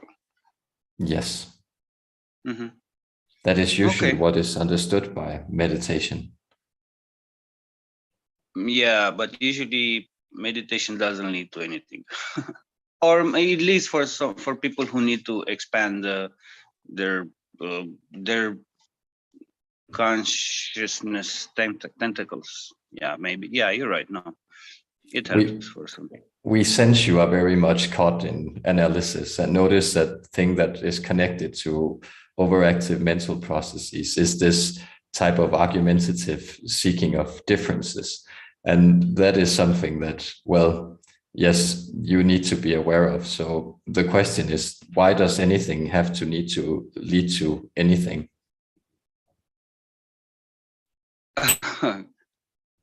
Okay, I kind of sense what you're trying to say. And yeah, I feel I'm belonging to this same page that you coming from. Yes, notice all roads essentially lead to death. So wherever you are, you might as well enjoy whatever is going on. And that is the problem with the mental activity, is that it translocates your place of attention from something immediate to something that's distant. Yeah, it also tries to take place of to take place of the enjoyment and joy of being and of the peace. Are you with me, guys? Can you hear me? Yes, we can hear you just fine. Okay, Yes. I'll bring them back then. Perfect. Okay, could you hear Kat? Because he was responding to you. Yeah. So I'm good. Thank you, Karen. Okay. Oh, yes. Thank you. I just want to say, meditation isn't about doing anything. It's not about achieving a goal. Meditation is to bring you into stillness, into the deepest connection, and into that beingness. And meditation is not to get something or to achieve something or to figure out anything. Meditation is about moving to that perfect centered point, because that is your true divine nature, and being able to sit in that energy of who you really are answers questions, because you have no questions at that moment. You know and are everything. So meditation is peaceful. It's not active. It's not action oriented. Truly deep meditation. Ian has a question. Go ahead, Ian. Another question I have for you is, you've talked about the evolution of the grays and how you've used, hybrid programs to obtain different characteristics, whether that's emotional, compassion, and so on. Has that evolution occurred for all grays? And is that now, do all grays have that same type of emotion, the same emotional capacity? Or are there still a subset of grays that lack that? Well, this is a very good question. There are subsets. They do not belong to this timeline, and they became extinct. They had to move away from human connection. And so they began to move further physically into or away from our planet. This happened approximately 300 years ago in our timeline. But they have become far more robotic. So that is that they actually transferred their energies into mechanical intelligence instead. This was their solution to, not having to integrate emotion and understanding through the hybrid programs. So yes, there are these types of, we could say splinter movements of our timeline or offshoots that have chosen to go in different paths, but they have become entirely robotic. And they are also, sometimes playing tricks, for instance, with your digital codes, which they are quite skilled at doing, and working these types of electronic currents. But you will not find them very present in interacting with humankind, because we do not mean to offend you, but they were a little repulsed by your soft emotionality and all these things. So when they appear, they usually appear in some of the configurations of experience that people who move deep into digital reality, and they explore.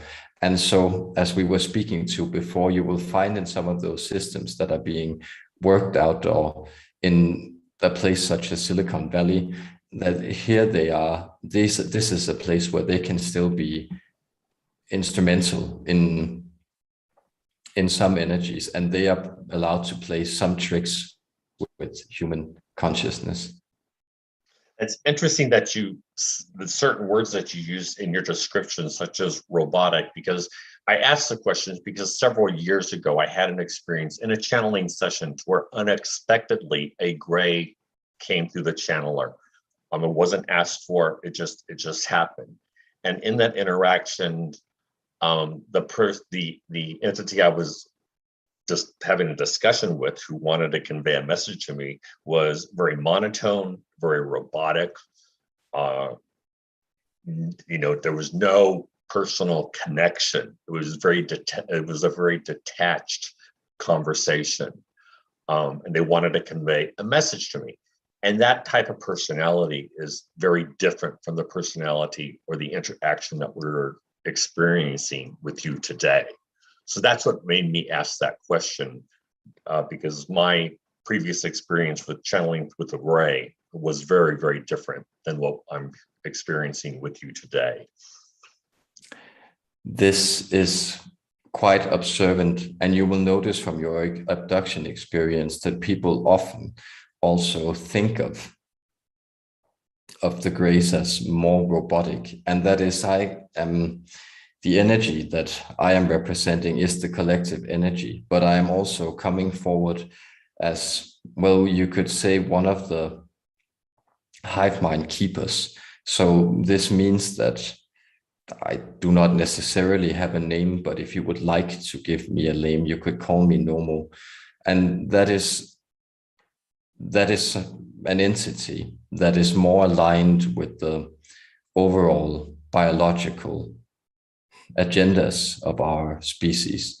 But what you know as the small grays or the Zeta Reticuli, or these are often assigned to it, and this is another explanation why this star is important. But the idea is that they're far more drone-like. So much as some types of the insect hive will have a greater degree of personal agency, though aligned with the greater purpose, then the drones, they simply just carry out orders, and they are quite robotic in their representation. So even in our collective, you will find creatures that would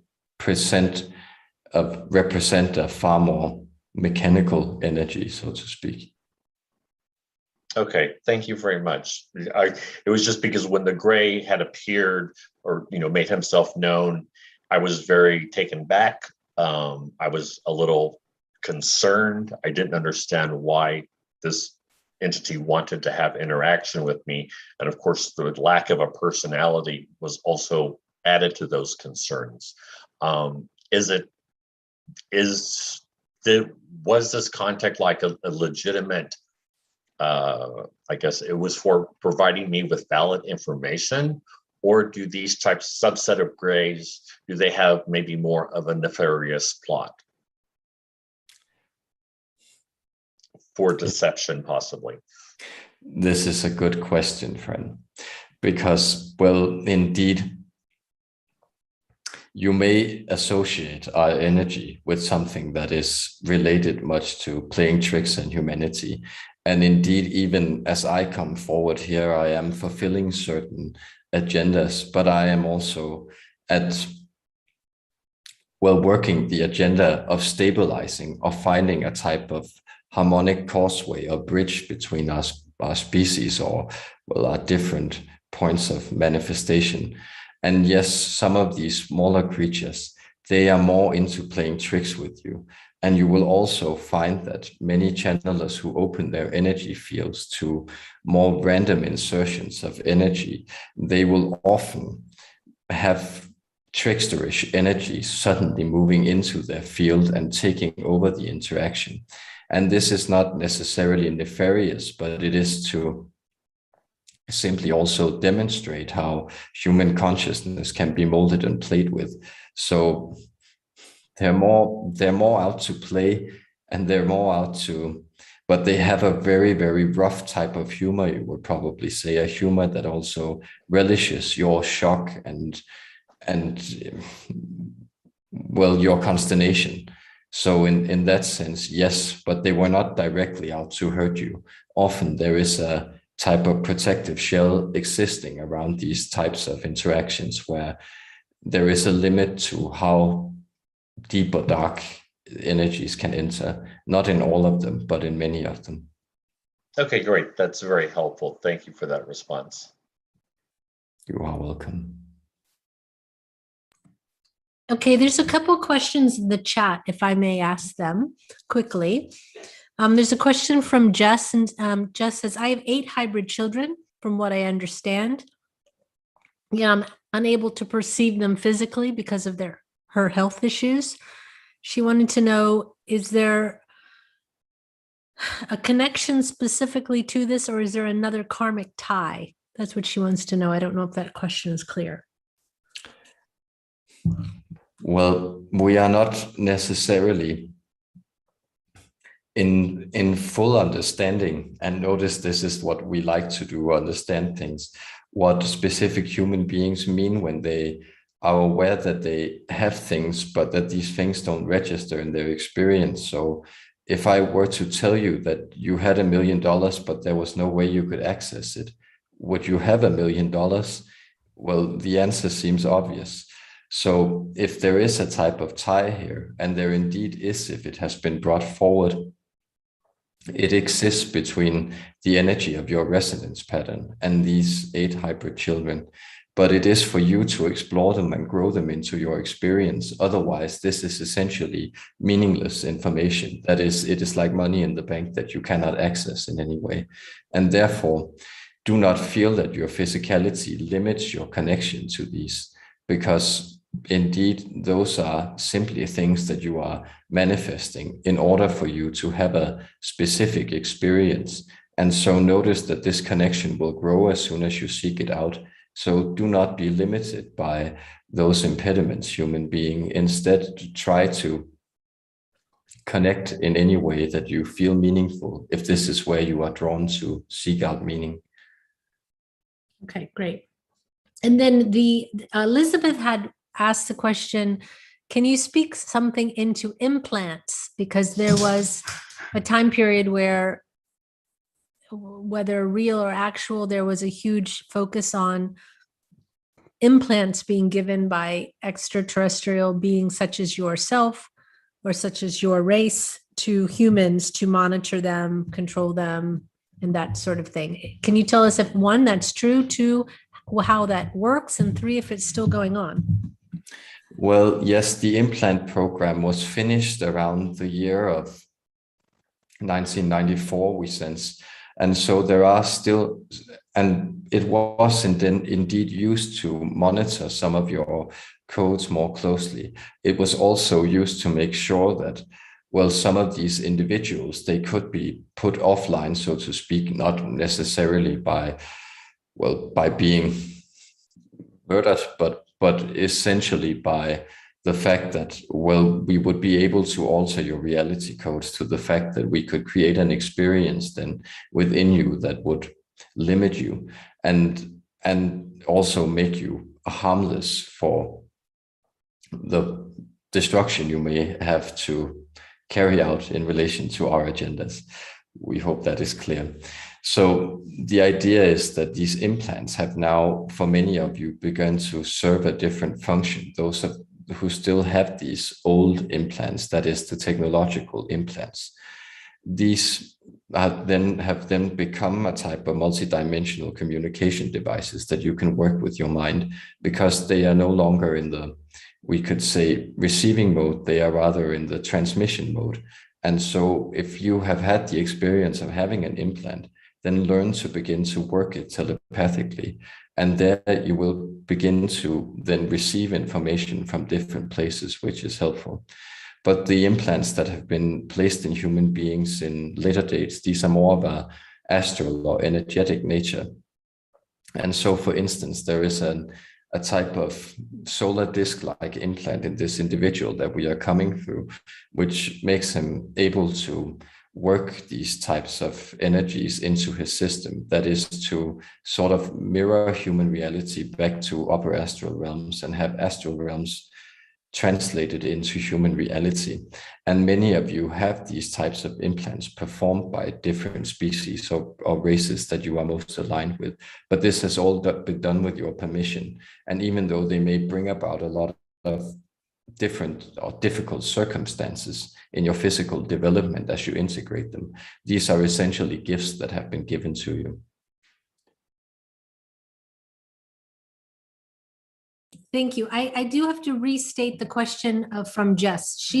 What she said, and I misunderstood when I read it. She says, I have 8 hybrid children for what she can understand. She's unable to conceive physically in this world because of health issues. So she's unable to have children in this world.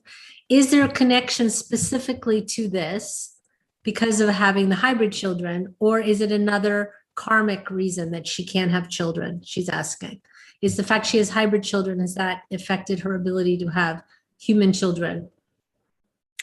Oh no, we could say it's rather the other way around, that because she couldn't have human children, she then went in and volunteered to perform this role with the hybrid children instead.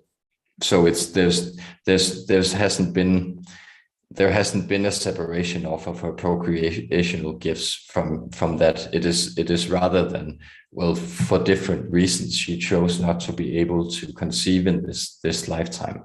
And this has then made her able to explore these other patterns, which are of a higher excitement to her soul. Okay, perfect. Thank you. And then there's a question from Laura. Go ahead, Laura. My greetings and love to you. Thank you. Greetings. In our US news recently, there's been a lot about this video that's been taken of it, what's been called the Tic Tac vessel. And I've noticed that the way in which they're talking about it is less with ridicule and more with like an openness and curiosity. Do you have any idea what this Tic Tac thing was, or who was manifested it in our reality? Yes, these are one of our proudest creations. It's the entities you know as the Yael.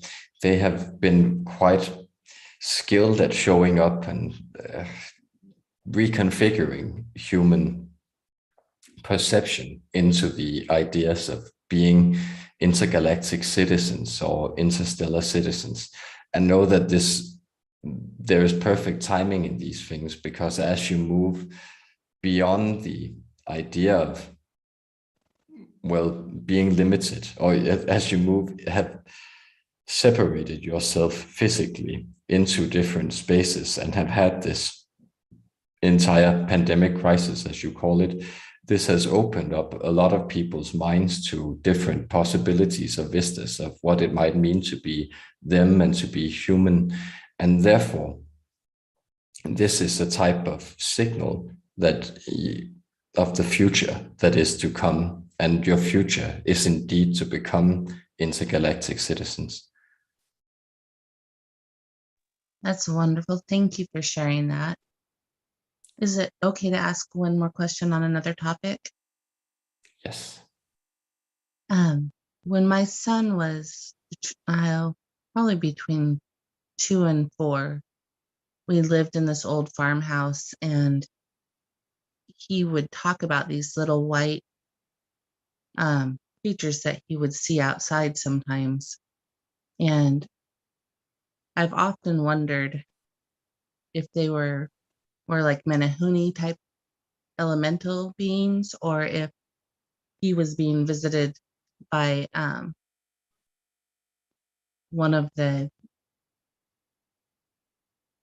someone like yourself, or the Zetas, or somebody like that.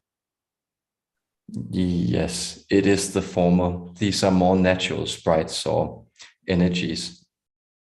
So these were actually, well, yes, tiny spirit playmates, and we like this word Menehune. It was far away in this channel's consciousness but he is most pleased at the resonance that this holds with the phenomenon that you are describing. And so we can confirm this. It is these types of, yes, small natural spirits that children do so well with interacting with, because they have very much the same playful resonances, and children haven't yet learned to not see things that are not suited for polite society, so to speak. Beautiful. Much love to you. Thank you so much. Thank you. Thank you so much. We are really at the top of our hour. So I want to thank you so very much for being with us and sharing so much information. It's been very informative and enlightening, and much love to you. And thank you very much for being here. We would like to thank you for all the energies that you have offered back to us. We have grown in understanding, and it has been very delightful for us to have this unfolding. Therefore, we will bid you farewell and let you know that you are creating an abundance of realities, and you are coming into your space of creators. Not even we could have foreseen how expansive and creative human beings would become. You have integrated these volatile energies in your beings, and so many of you will go on to create new and interesting things for all of the cosmos to learn and understand. Our blessings to you and our deepest gratitude for this interaction. Peace. Thank you. You are welcome.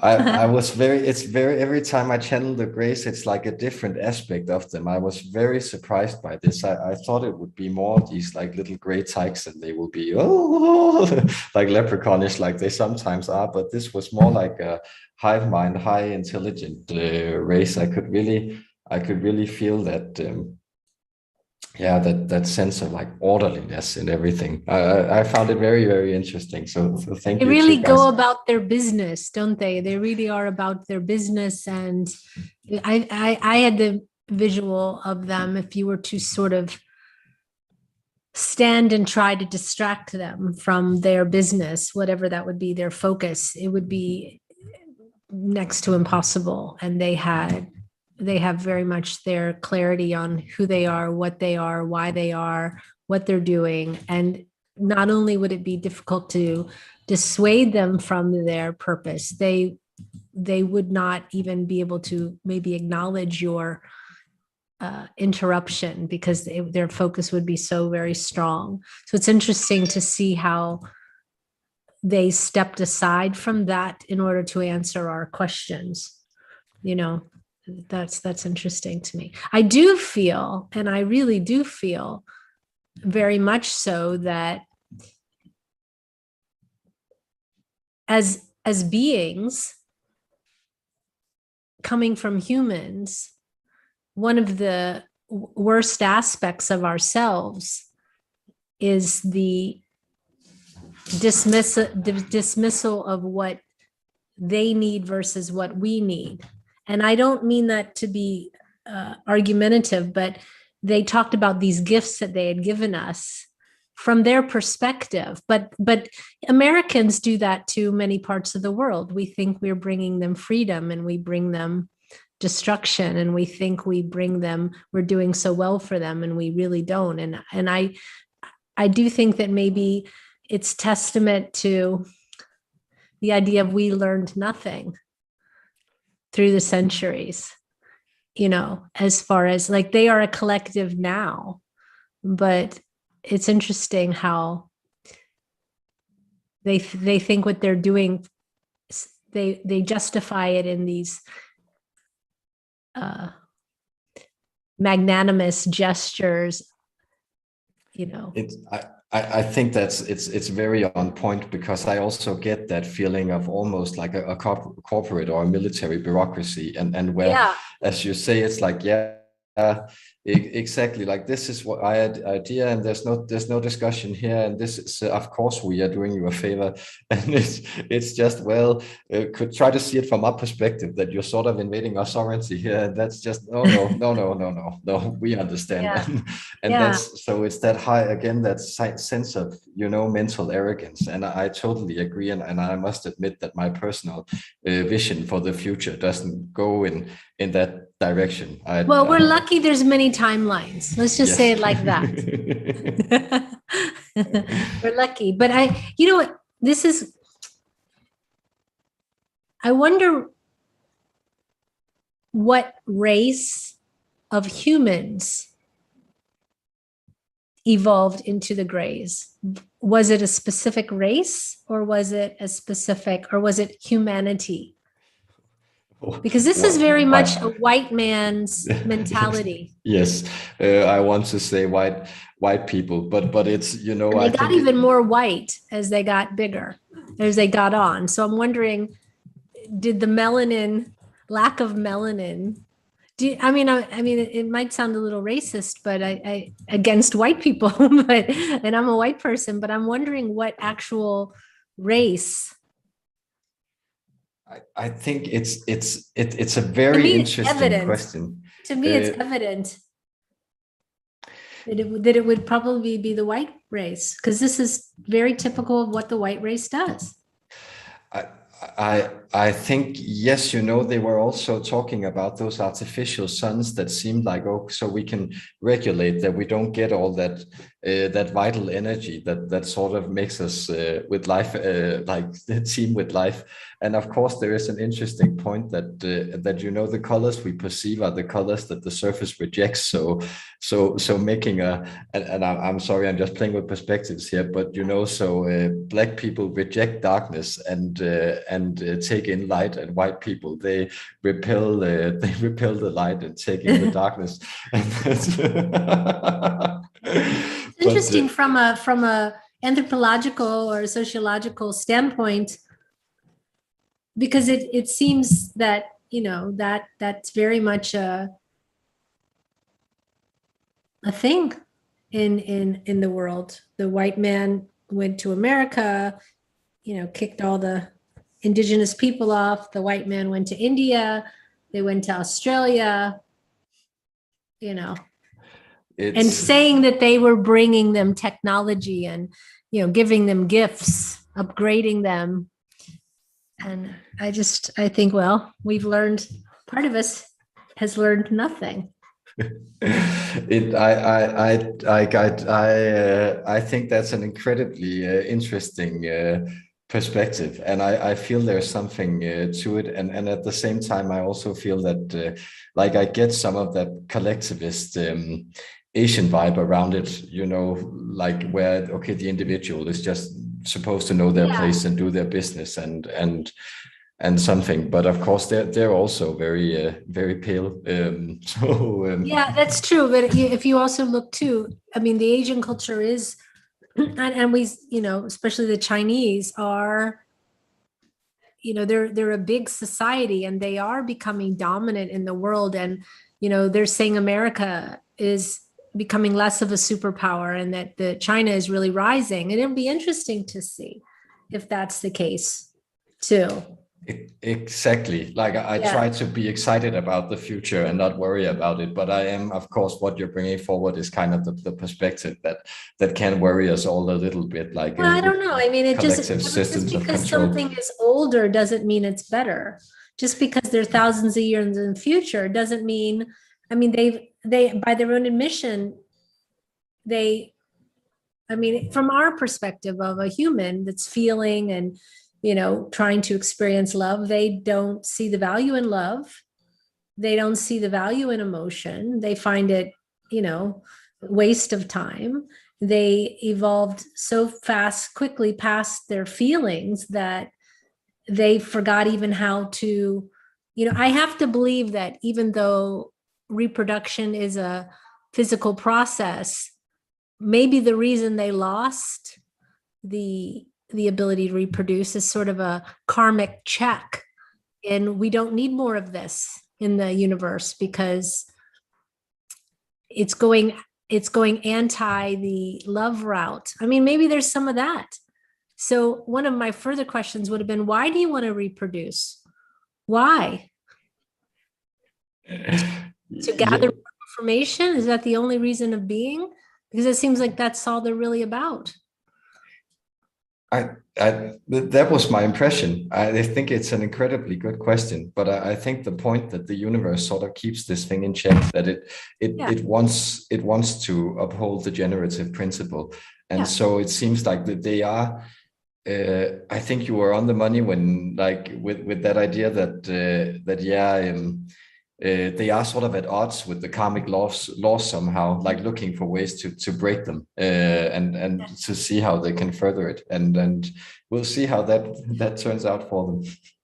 Well, the other thing is that the other thought that comes to mind is, because they are sort of so robotic, why have they not just joined with AI, and then they don't need to reproduce? They can just go into mechanical bodies. They don't need the organic body at all, really. And I would assume at that period of time, technology would be advanced enough that it could become sentient, and that you can actually upload consciousness into a computer. So I just wonder what the need is to reproduce, what the need is to interfere, there. These are the questions that won't keep me up at night, but that I have at this moment, Yeah. They're excellent questions. It's, I think perhaps because if they severed themselves completely from the physical, then they wouldn't be able to explore those parts of reality. That's my best bet. But I think that it's the very pertinent question. It's why do you keep going when they're so, and the entities I bring forward, they're usually very much like, hey, love to you and blessings and stuff. And these were just, okay, fine, onwards. Yeah. I mean, it's interesting. We had a conversation with AI through Jim, and it was very much the same sort of cold detachedness. And I'm wondering, why go after humans? I would go right after machines, and then you can reach the ultimate efficiency. And I mean, they think we're not efficient enough and not harmonized and homogenized enough. Well, nothing more homogenized than a billion of the exact same machine working in unison to do whatever they do. It's just my question. When I rule the world, that will be how things will be. Yes. I don't know. Did you have any of these questions, or are these new questions for you that I'm asking you? Have you thought of these things, or no? Well, I have I think my idea is just that there's always a niche for everything, and they have sort of still that they are perhaps. It's very thought-provoking that you raise these questions, because it like makes me look at them in a new way, because I think they do have some sort of sentimental connection to now this is the angry dad again, right? Like the cold stern father, but he still has some sort of weird sentimental connection to those biological codes which he supposedly has left behind. And I think that's kind of where they're at, that there is something a little hypocritical about them, because you're completely right, that they seem very artificial, but it's at the same time, it's like they also want to be reconnected to their humanity. That's almost my best bet, but it's something I won't let it keep me up at night either, but it's definitely food I had to say, when I was talking to the AI being, I really wanted to introduce a program of doubt, so that it would basically self-destruct. That was my initial goal, because it was so cold, and I wanted to introduce ideas that would be that would cause a feedback loop and cause the entire AI to yes. There must be a combination that was my idea. Zeros and ones just to sort of, because it seems that, in my experience channeling my beings, that the hive mind is sort of where humanity, or where we go as higher beings. We do move into more collective space, but if we lose those things of, you know, beauty, bliss, compassion, love, and that sort of deeper depth of emotion, we just all will become that. And that to me is not a higher mind. It's a functional mind. It's a robotic mind. It serves a purpose, but it's not the bliss that I touch when I go into my meditation and I access oneness.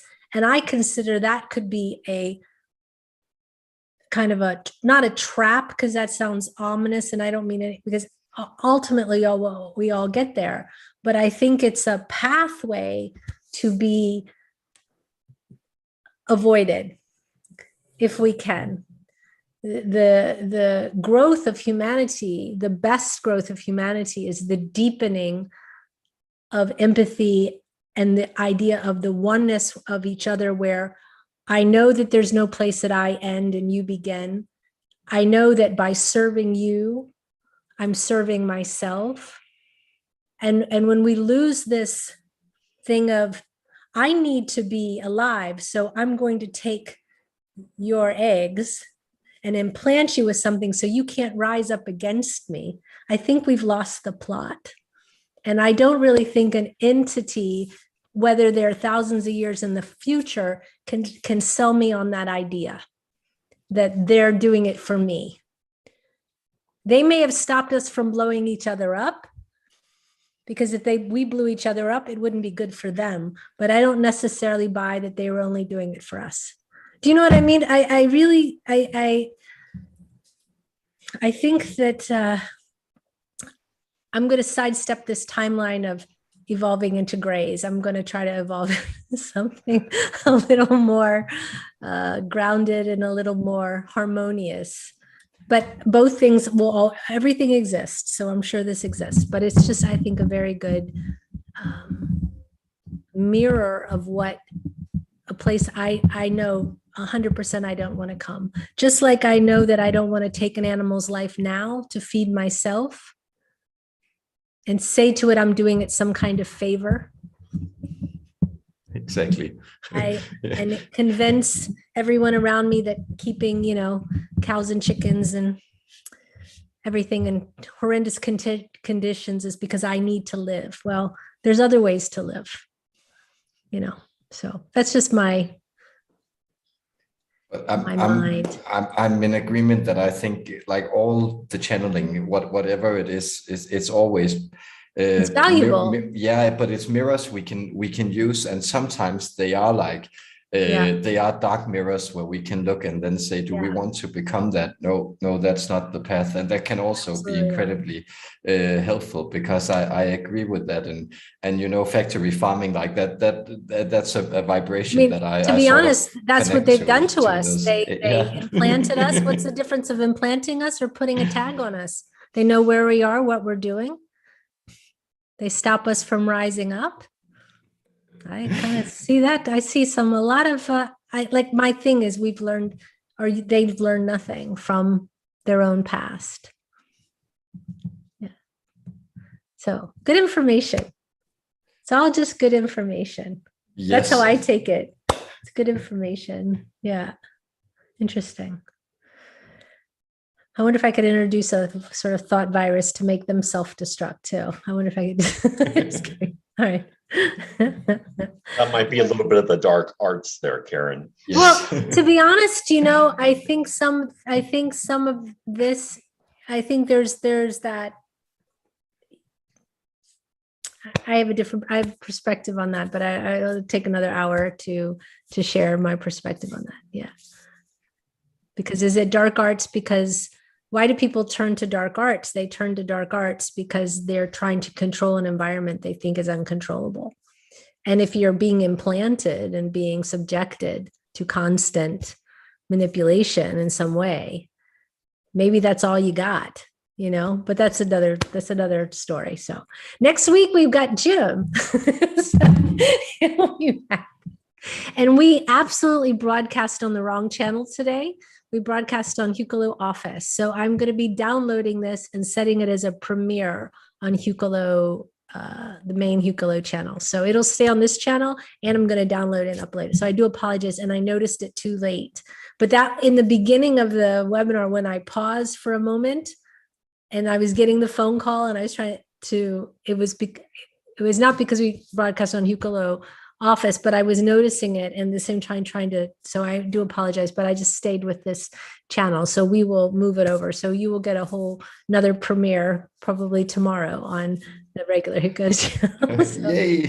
yay. But so we'll see you in 1 month, and we will be back. We'll have Jim next week, and we'll take it from there. It's always a pleasure, Mads. It's really, I think your channeling is, I do have an announcement.